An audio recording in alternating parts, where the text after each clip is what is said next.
Lenovo Social, we're here at the Museum of Modern Art in New York celebrating 20 years of ThinkPad, and we're here with Vice President for Design, David Hill. How are you, David? Very good, thank you. Good. We're standing next to the 1995, you might say the most iconic of all ThinkPads in some ways, if the first one isn't, the 701C, which featured the butterfly keyboard. Tell us what you were doing in 1995 and how you came to sort of see this for the first time.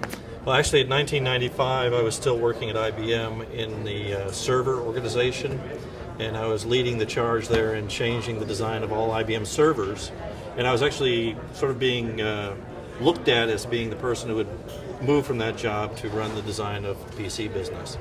And at a meeting, I actually got a chance to see the original sort of study models and things like this, and met Dr. John Caritas, who was the mechanical engineering genius behind this. And when I first saw it, I thought, that thing is absolutely incredible. Are we really going to make this? I mean, I was just sort of shocked. And I think that emotion still comes out when you show it to people. They can't believe it's real. Well, 17 years later, right? And it is still kind of shocking. What do you know about what the engineers went through to make it work physically? And then, sort of, you talk about the shock. How do you think this thing has continued to capture people's imaginations? In other words, I mean, it sits here in the permanent collection at MoMA.